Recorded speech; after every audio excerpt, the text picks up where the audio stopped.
Hello friends, I am Professor Aditya Kidari and today's topic is origin and development of intellectual property right, that is in short IPR.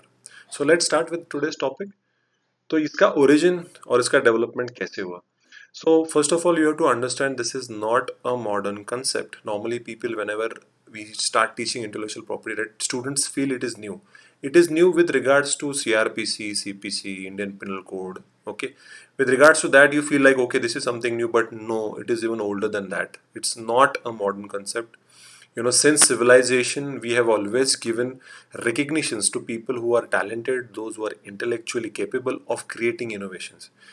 Any person who has invented till date, they have always got recognition and they have always got the respect in the society, and accordingly the financial or commercial benefits coming out of that invention. So first of all I would like to tell an Italian inventor got the first modern patent in 1421. So you can imagine it's not a new concept. 1421, it's in the 15th, in the first half of the 15th century. So it is not a new concept. Okay, so according to former Lord Justice of Appeal Robin Jacob, the history of intellectual property can be traced back to as early as 600 BC. So you can imagine that it goes a long way back. It's not something which is very much modern. Okay, in the 6th century BC, from Sybaris in ancient Greece, granted a year-long exclusivity for bakers to make their culinary inventions. So in Greece, ancient Greece, there was an area called as Sybaris. In Sybaris, 1 year of protection was given to the culinary inventions which were created by bakers. Okay, so in the 6th century, 1 साल का patent मिलता था. अभी obviously in today's time patents are protected for 20 years. But ancient Greece में 1 साल तक का वो जो बेकर हुआ करता था, any invention with regards to culinary, जो भी related to baking, related to cooking, kitchen stuff, जो भी कोई नया इन्वेंशन बनता था तो 1 साल तक वही उसका इस्तेमाल कर सकता था, या उससे अगर वो इन्वेंशन चाहिए तो उसको पैसा देना पड़ता था 1 साल का. तो 6th century BC, ancient Greece की बात कर रहे हैं हम. During 1623, the Statute of Monopolies emboldened select group of individuals to control their industry.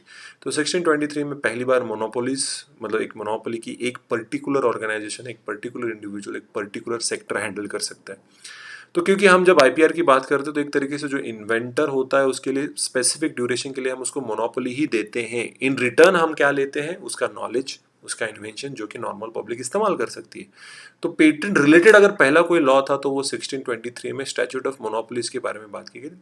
Directly intellectual property right से लिंक नहीं था, लेकिन इंडस्ट्री स्पेसिफिक मोनोपोली एस्टेब्लिश करने का अधिकार दिया गया इन 1623.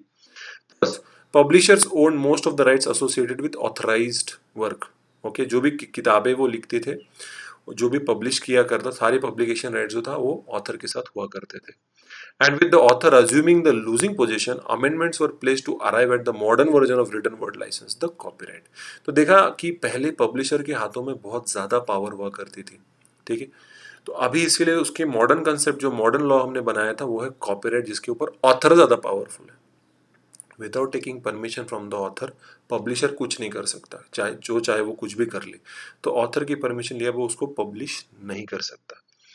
It was the year 1710 when the Statute of Anne empowered writers with renewable 14-year protection of their original work. तो आप देखिए स्टैच्यूट ऑफ एनी करके एक कायदा बनाया गया 1710 में, जहाँ पे एक पर्टिकुलर ऑथर राइटर को 14 साल तक का प्रोटेक्शन मिलता था उसकी किताब को प्रोटेक्ट करने के लिए, और हर 14 ईयर्स के बाद उसको आप रिन्यू भी कर सकते हो. ओके, तो रिन्यूअल भी आप कर सकते हो ताकि उसका कॉपीराइट उसके साथ ही रहे. During the early 1800s, the idea of global protection of IPR rightly floated among legislative bodies. देखिए कि अभी लोगों को समझ में आने लग गया कि ये कॉपीराइट, पेटेंट्स, ट्रेडमार्क, इसका प्रोटेक्शन ग्लोबल लेवल पे होना चाहिए ताकि स्पेसिफिक लॉज बनाए जाए जो कि कॉमन है.